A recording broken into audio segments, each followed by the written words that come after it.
Good morning, everyone. I'm Tim O'Brien. I'm the Senior Executive Editor of Bloomberg Opinion, and I'm joined today by two of my esteemed colleagues and pals.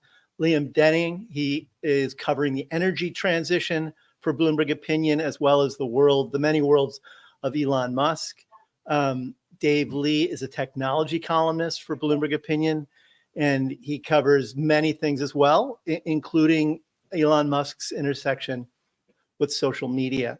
I have a long history of covering Donald Trump. Our topic today is the intersection of money and power, policymaking and self-interest, disinformation and the media in the persons of Donald Trump and Elon Musk, who are two extraordinarily outre personalities. They have similar business instincts, similar appetites, and they are now vastly intertwined on the public stage in a very epic presidential election, with 2 weeks away from November 5th, when the next president may be decided. So let's get into this. I'm having a sense of deja vu, I guess, long-term deja vu this morning, Liam, because you and I sat down together, I think in 2017 or 2018. So maybe 8 years ago or so. And we cut a video together at the time, analyzing the many similarities between Donald Trump and Elon Musk. And I don't think either one of us could have predicted the path that they then followed together, but here we are. And set the stage a little bit for us here in terms of who Musk is and why do you think that why he has such an affinity for Trump, and he and Trump have an affinity for one another, and why they've come together in this very strange, momentous occasion.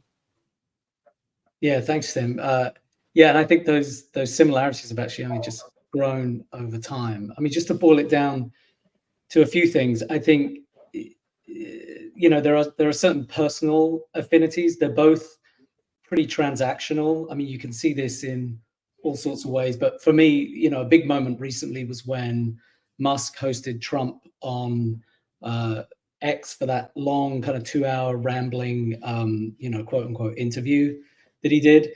And, there was a wonderful / awful moment where Musk essentially walked back a lot of the rhetoric he'd been really giving for years about, the urgency of dealing with climate change and that sort of thing. He plainly didn't want to offend his guest, who thinks that the whole energy transition is a scam. It was interesting to watch him, essentially kind of throw all that stuff overboard just so he could curry favor with the presidential candidate. I think there are other similarities. They're both pretty thin-skinned. They both tend to play the victim card quite a lot in contrast to their obvious advantages in life. And I think, a formative experience for Musk in the past few years was the COVID pandemic. And, just to take you back to then, when Californian officials essentially told him to shut down the Fremont factory, which at the time was the main factory in the group, Musk kind of went ballistic. I can remember the Tesla group, you mean? Yeah, the Tesla group. Sorry. I can remember an earnings call where he was basically denouncing Californian officials as fascists. I do think at the time I kind of dismissed it as hyperbole, but I do think it cemented probably an existing instinct that he had around the need to kind of thumb his nose at regulators and denounce anyone getting in his way as going against the mission that he was on, and obviously that disrespect for institutions, that desire to cut corners and break rules, and dismiss COVID. Let's face it, dismiss COVID as not really a threat. There's obvious similarities with Trump there as well. I mean, I think one of the interesting things about both of their histories is they've they've relied on the intersection of their personal finances and public funding. Tesla Tesla came into being on the back of a generous public subsidy. SpaceX, Musk's rocket company, relied in its early days on NASA contracts to get going. And that doesn't take anything away from the fact that Musk introduced game-changing epic innovations in electric vehicles and space rockets, and went down paths that other people failed to find success in. It's made him the richest man in the world. It's put him in the public eye. Both he and Trump have this fascination with celebrity and power and money. And as you mentioned, they both have similar failings. Musk, however, I think is a more authentically successful entrepreneur than Donald Trump ever was. And he's more authentically self-made, but I think they've found this link. And Dave, one of the most visible intersections of both their business largesse and their self-interest is on X, the social media platform formerly known as Twitter. Musk acquired this only recently, and he's essentially turned it into a platform for something he originally said he detested. Isn't that so? Well, look, I think Twitter, Musk and Trump are the two power users of Twitter, right, over the past 10 years, and they both used it to further the hype, I guess, around what they want to achieve. So in Trump's case, it was around stirring up whatever political message he had. In Musk's case, he used to go to Twitter just to talk up Tesla, and it was a massive part of how he kept the value so high of Tesla over the years, and shared his sort of vision without having to go via the media, which obviously, like Trump, he also detests, really. I think what's particularly striking with how Musk has used Twitter is that he is doing many of the things that Twitter used to go out of its way to prevent on the platform. And that is where, when he first came into Twitter, things like what, Dave? List some of those. Well, so for example, he reinstated some of the worst personalities. By worst, I mean the ones that were sort of breaking the policies before on Twitter around misinformation or hate speech or harassment and so forth. He brought those people back to the service. That was one of his first acts. And among those was Donald Trump, who of course was banned from the platform because of what happened on January 6th. So that was kind of step one. He also removed a lot of the moderation from the site, a lot of the moderation staff. So things that would have been perhaps caught by their teams previously are no longer being looked at. And even if they are looked at, they're being more lenient in terms of what's allowed to go through. And then most recently, I mean, we saw this just yesterday. There's now a special community on X called the Election Integrity Community. It's backed by Elon Musk. It's being sort of hosted by this America PAC that Musk is the sole funder of and created.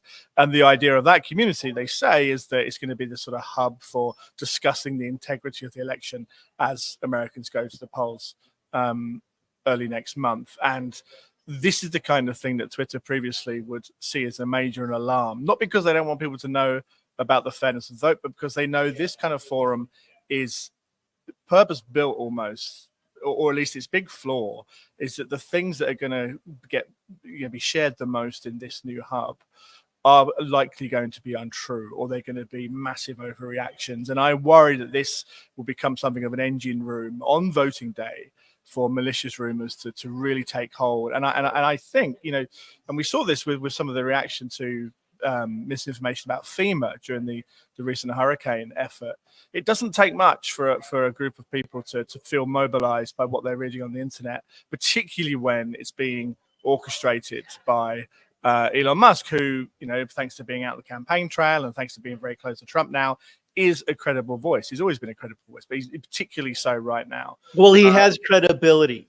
We should make a distinction between being a credible voice and having credibility. He has credibility with his audience, but there's ample reason to believe he actually lacks credibility in terms of how much he's vetting some of the disinformation that he propagates on the platform. So he's used, like Trump, I think, this veneer of credibility and authenticity to serve other interests. And it's an open question as to whether or not people recognize that, I think. Yes, and look, the credibility question on Musk extends beyond just Twitter, right? I mean, and Liam's covered this very closely this year. One of the things that's hurting Tesla the most right now is this continued promising of when robotaxis are going to come, and how quickly he's going to be able to make this big network. So credibility is both. Credibility in the eyes of some people is his strongest asset, and in the others is his weakest, right? I mean, he's really sort of caught between those two worlds. I think you mentioned at the beginning there, Tim, that they've always had similarities, but they're getting ever sort of closer. The outcome of this election is crucial for Trump, and the fact that he has these multiple legal. Let's hold on that for a minute. We'll get to that, Dave. We'll get to that. I want to focus on for a moment on Twitter. Stay on Twitter for a second here, and on Musk's PAC, because I think there's a very important thing here for people to consider. Political action committees, and which Musk has one, his America PAC, are meant to raise money for candidates but not coordinate with candidates. A lot of those boundaries have gotten eviscerated by changes in the law over the years. But you now have in this election Elon Musk overseeing a PAC, America PAC, that is lending financial and organizing help to Donald Trump's presidential campaign. And it's now setting up a site on Twitter under its own aegis, purportedly to police election fraud, but which also could very well be a platform for sowing doubts about electoral integrity, and revisiting the big lie that Trump propagated in 2020, that the election he lost was fixed and rigged.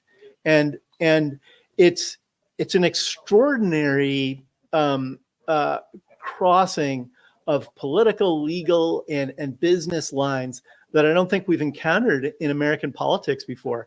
And I don't know that regulators or election integrity officials or law enforcement is even up to sorting through this nettle of things. But those are probably worlds that Musk is pretty used to journeying through, aren't they, Liam? I think so. And I think he, one thing he has internalized, I would say, going back at least as far as Tesla's acquisition of Solar City, which is going back 8 years now, is that, if he pushes the boundaries, regulators don't really push back at him that much. I mean, I'm just bringing up that deal. It was replete with conflicts of interest involving family members, involving money that the company owed to him and his relatives. But because he has this sort of another similarity with Trump here, this kind of cult-like hold over his shareholders, it was waved through. Regulators didn't push back. There was the whole funding secured episode where he, essentially made up a deal on Twitter, and the SEC fined him. We'll talk about that a little bit. When he said funding security, right. he claimed a chairman to get essentially a private buyout offer, or at least a massive private investment from the Saudis into Twitter. Yeah, and claimed it was secured, and when it clearly wasn't. And he, he's obviously for years now been pushing these driver assistance programs with overblown names like autopilot and full self-driving, and which are latterly beginning to draw investigations by regulators, but it's quite late in the day, after a number of incidents, some of them involving fatalities. I think the lesson Musk has drawn from all of this is that, he can push the boundaries on all this stuff, and partly because of his wealth, partly because of his aura of invincibility, and this kind of almost Steve Jobs-like aspect of bringing the future forward, even in the absence of actually meeting some of these deadlines that he's set himself. I think he looks at that and says, well, who's going to push back at me? The SEC hasn't, NHTSA hasn't, the DOJ. We know that the DOJ is investigating Tesla for various things. We don't really know a whole lot of detail, but it gets disclosed in the 10K annual filing. he's managed to skate past all that. And he's also, I think it's worth bringing up, he's deeply embedded in technologies that really matter to the future of this country. You know, self-driving is an important industrial area and will really reshape how we live over time. SpaceX obviously is deeply embedded in NASA contracts and the future of space exploration for the US, and even Starlink, which we've seen, you know, can touch all sorts of things, including the war in Ukraine. It's I think in some ways he's deeply embedded himself in these areas, and regulators must almost wonder, can they push back? You know, well, let's roll that back a little bit though, because one of the things that America loves about its entrepreneurs, and one of the things that makes the American economy unique, is that it does reward people for taking risks, and it does reward people for innovations. And to a certain extent, it is and are the rule breakers, or the people thinking out of the box, or the people who put everything on the line, who often do get these breakthrough innovations. And we prize that in people on the way up, I think generally for good reason. But in certain cases, when those same individuals accrue a lot of money and a lot of power and have outsized influence, the other side of that coin becomes apparent, which is they are so inclined toward rule breaking and doing their own thing that sometimes it can't be or isn't in the service of the public, in the service of shareholders, in the service of customers, so on and so on. I think what's extraordinarily interesting now about both Musk and Trump is they've taken that mojo to Washington, and I don't think, and the global stage, and I don't think anyone would describe either of them as entirely emotionally or mentally stable characters. They share that in common too, and there's sort of this big trust moment at work right now. And I want to come back to, Liam, this whole intersection of Musk's businesses with the government and the self-interest he has in forming an alliance with Trump. But Dave, do you think that we're in a world right now where this kind of entrepreneurial celebrity, and this touches on a little bit of what we talked about earlier, and the kind of hero worship that comes along with that, sometimes to good effect, sometimes to very bad effect, sometimes people can't even discern what the effect might be. But social media is a very unusual conduit for enhancing those kinds of things. And I suspect that was one of the reasons that Musk was so attracted to Twitter.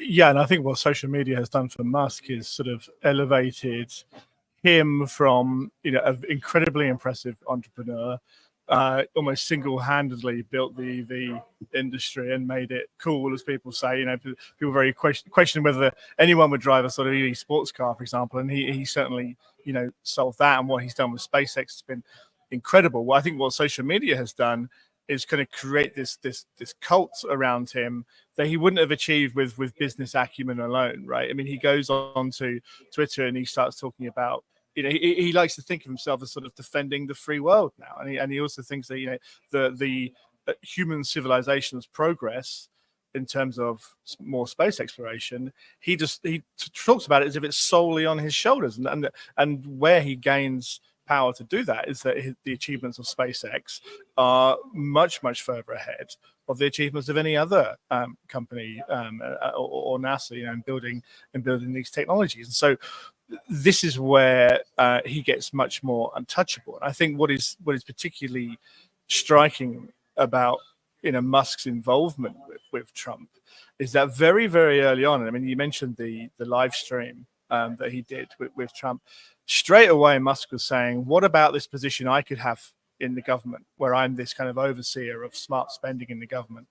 And, you know, Liam mentioned there about his power as it exists today gives him massive leverage to pressure different regulators, or at least to test them in a way they haven't been tested before. Imagine how strong that's going to be when he's possibly in this role as the head of the I think he called it the Department of Government Efficiency, which coincidentally makes Doge his favorite, you know, joke crypto coin acronym. just to underline sort of where he comes out with a lot of the stuff. But imagine now, as you know, if he's trying to get his robo-taxi out into the world, which many people say is the technology he's using will just mean it won't be safe enough. You know, it's going to be the traffic safety board that's going to say, well, we don't think you should do that, and he's going to go, well, I don't think you should be having as much money, and I'm the head of this efficiency board, and I can now have this unparalleled power, unelected power, to really lean on these agencies. He's going to be auditing government agencies in the same way that like Nixon tried to tax audit his enemies, right? It's the same sort of push that is only going to cement this power further. Well, and a reminder that one of those agencies that has taken a close look at him also is the Securities and Exchange Commission. It probably wouldn't be hard for Musk to lift up a phone and have Trump answer on the other end if the SEC starts taking a look again at Tesla during a Trump administration with as much vigor as it has in the past. Liam, Tesla is the foundation of Musk's wealth. It's the currency he's used to expand into every other realm he's pursued in recent years, and that's under stress now, isn't it? And do you think that also explains this desire he has to sort of form a public-private business and political partnership with Donald Trump? Yeah, I mean, I think if you wanted to explain this relationship without delving into personal politics or psychology or that sort of thing, you could just look at Tesla as a foundation for it. So Tesla's core business is selling electric vehicles, and those sales of those EVs have essentially been flatlining for almost 2 years now. And we've seen what that's done to Tesla's profits, which, just as an aside, in the last quarter, half of Tesla's net earnings, or roughly half, came directly from government subsidies. So that tells you something also about Musk's somewhat tortured relationship with the government and his rhetoric about it. But what that means is that, Tesla is today worth around $700 billion. Even when its EV business was growing, that could not justify that valuation. Now that it's not growing, it definitely doesn't justify it. And that's why Musk himself and most of the more bullish analysts on Wall Street instead talk about Tesla's value as an AI company, as a robotics company, as a self-driving company. And if you look at the recent robo-taxi event that Tesla staged a couple of weeks ago, it was a lot of smoke and mirrors, right? There were still no real details about Tesla's safety data, about the progress to getting these things licensed, what the business model exactly would be. It was a lot of where the markets for it are. There was no clothing in that. And it was a lot of showmanship. And I think, for me, Trump is useful to Musk through this prism, mainly because a lot of that value around AI self-driving brings Tesla into an area where it's much more likely to bump up against regulatory agencies, class action lawsuits. And it's going to be, I think, very useful for Musk if he has a friendly president in office, because what we've seen happen this year, as I mentioned earlier, latterly, regulatory agencies, particularly on the transportation side, have begun to investigate these crashes involving these driving systems that are in Tesla's cars. In fact, one was just announced, talking about whether the systems are able to really deal with things like fog and poor visibility and that sort of thing, which kind of tells you where we are with this technology. Like the idea that we're going to have cyber cabs just roaming hither and yon from next year is still, to my mind, an utter fallacy, when we haven't even perfected whether the cameras can see properly at night or in bad conditions. And so I think if you just wanted to look at it through this prism, what protects that high valuation of Tesla? It's the dream of robo-taxis and robots. What's the best way to preserve that dream and keep it going? It's to keep regulatory scrutiny off of it, to effectively keep the government off Musk's back while he continues to iterate and experiment and try and get this technology over the finish line. And possibly get government contracts for your business, by the way. Maybe the Pentagon needs a fleet of robo-taxis to move people around the building, and so on and so forth. But Dave, I want to also remind our audience listening in that you can put questions into the stream. Our fantastic producer, Mary Newman, will pluck some of the better ones out and try to put them in front of the wizards who are joining me here today. Dave, Musk made a big showing in the months and years before he bought Twitter about how much he was a free speech absolutist, quote unquote, and that he didn't believe speech on the left or the right or of any sort should be censored. And of course, he sometimes made concessions for hate speech, but he never really defined what he would define as hate speech. And now that he has taken over Twitter, now X, between Musk and Trump, they've propagated some of the most poisonous ideas to be found on social media platforms, whether it involves racism or authoritarianism or fascism. Basically, name your ism, put a check mark next to it, and Trump and Musk between them have disseminated lots of things that touch up against that, and it gets and embraces that, and it gets back to this issue of the difference between being credible and having credibility. They're both doing this thing right now at a moment when the U.S. electorate is on a knife's edge about the outcome of this election and the consequences around it. What do you think of all that? Yeah, well, I think Musk is as skilled as Trump at perhaps sort of going right up onto this line, although actually, having said that, it feels like in this election cycle, the line's just been completely sort of done away with. But Musk, does this configuration that we've seen before, which is the sort of just asking questions thing. Often he'll retweet things on X and he'll just say, interesting, right? Or even, is this true? Or, it's the sort of almost like Joe Rogan-esque sort of I'm just trying to explore, to do my own research type mode, and which we know is frequently used almost as a cover to just sort of sow disinformation into the conversation. When there was the ludicrous discussion around people eating pets, Elon Musk certainly stoked some of that. Some of those, and not just any people eating pets, immigrants eating pets. I mean, it is every, like you say, picurism.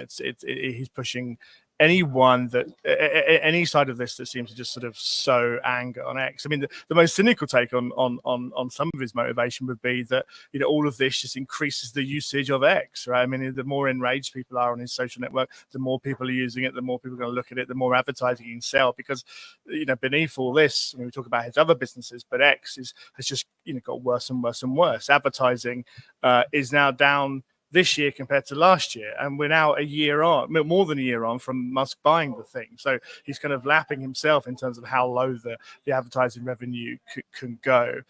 I think one thing that's just to pick up on something sort of Liam mentioned there in terms of like Trump and Elon and how they can help each other.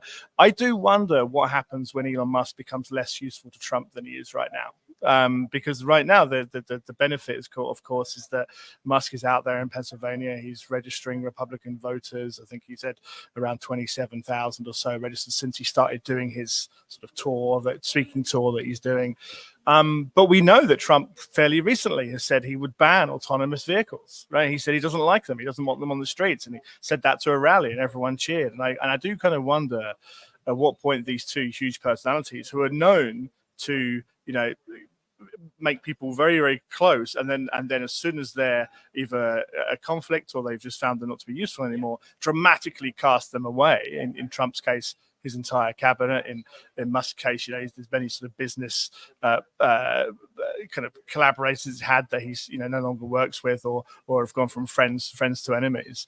And so I wonder if that's the collision course we're fast approaching. And once if Trump does win the election, how soon the Elon Trump bromance, as it's been described, is going to continue. I suspect neither one of them are romantic about the nature of their relationship. And, they're both fairly cold-blooded realists, predators. They assess people's utility to them. And when the utility disappears, they cast people to the side. So I imagine that's in the back of both of their minds. I also find it, it's given what we know about Trump and his personality, I do wonder how he feels about another person holding rallies and being very, very popular. And I feel every time he looks up at the cable news and sees Musk instead of himself, I wonder what he thinks about that. And it also begs the question of where's JD Vance, right? JD Vance has been sort of sidelined since Musk has become this sort of almost, stand-in VP candidate, it feels like. Sometimes. Donald Trump does not share the spotlight willingly or for very long. And he's probably grateful that JD Vance, who had been stepping on his own feet very frequently, may have been eclipsed by Musk. Liam, a couple of the pictures that were just up, showed Musk at one Trump rally, where he famously almost cartwheeled onto the stage and then told everyone that he was wearing a black cap and a black T-shirt and that he was dark MAGA. Over the weekend, he offered to pay $1 million. Musk offered to pay $1 million to any voters who signed a petition that he's circulating supporting the First and Second Amendments. This runs right up against electoral laws that forbid essentially bribing voters to commit to candidates. It's not entirely clear here. Legal analysts were somewhat split on the technicalities of the law and whether those could be enforced against Musk. But again, he's not hesitant to do a cartwheel. He's not hesitant to proclaim himself dark MAGA. He's not hesitant to use the America PAC in ways that are ethically and possibly legally challenged. And he's not hesitant to use $1 million here and there to stir up support for Trump. How long do you think he's willing to stay at this game? And what do you think his own end game is, Liam? Yeah, that's a good question. Just on that image that flashed up, that's what I call Elon Musk's crop top moment, where he's leaping up on the stage. I think part of what we're seeing, you raised the legality of his offer of $1 million and that sort of thing. And in some ways, I think he would almost welcome some regulator or lawmaker coming back at him and saying, we're going to probe this and prosecute you, because he feeds off that sense of victimhood. And again, it's very similar to Trump. Every legal slight that Trump has faced in the past few years is immediately dubbed a political attack or a hit job, and I'm sure Musk would. For his entire life. He's 78 and he's been saying that since he held a rattle in his hand. So right. And Musk would say the same thing, I'm sure. As for what his end game is, I mentioned, I think he would prefer a friendly executive in power to keep regulatory agencies at bay while he continues his experimentation with Tesla.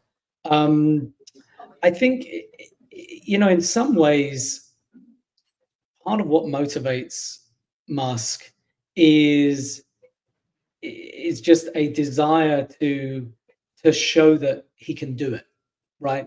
One of the final frontiers that he hasn't yet conquered is politics, and he's making serious inroads there. And if he did get this, blandly Orwellian sounding, director of government efficiency title, that would be another notch for him. But I think ultimately what drives Musk is, a desire to protect his wealth in Tesla in particular and SpaceX, but really mainly to protect his freedom to do as he wishes.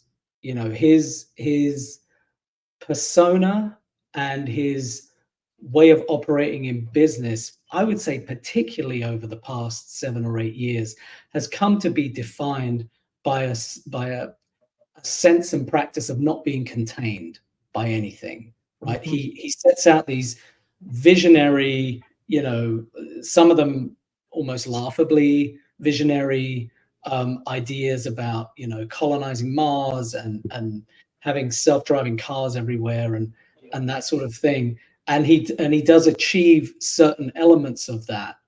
But what really enables him to operate in the way that he does is this sense that nothing can contain him. And in a way, that's what his supporters feed on as well. I think the thing that most of his supporters most admire is this sense that Musk can do anything he wants and won't be held back by, you know, bureaucrats, lawmakers, And that to a or even certain extent, he's some fighting boards for of them, business. and he's, What's you that? know, Sorry?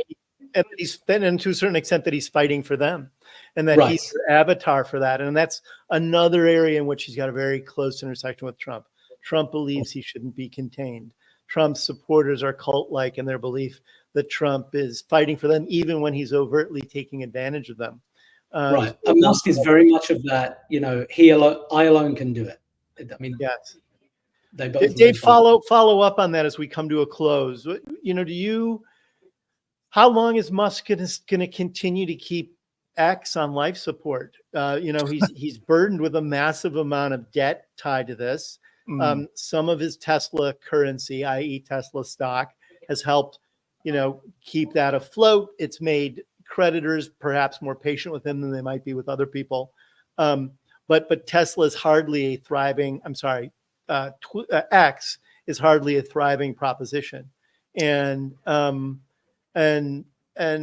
what do you think he's at here in this bromance he's having with Donald Trump? I mean, I think he knows all those challenges, right? And he knows that where, you know, all those linked businesses have been a strength for him in influence, but they're also a weakness in terms of, you know, it's going to be hard for him to separate, you know, keep Tesla sort of protected value wise if other parts of his empire are falling apart. And I think, you know, I wrote in a column before, I don't think Twitter sees another election. I think the flurry of activity on it right now is purely about this election cycle. He's made it into a place that isn't pleasant to be on. There's no sports stars there anymore. There's no movie stars there anymore. There's no reality stars anymore.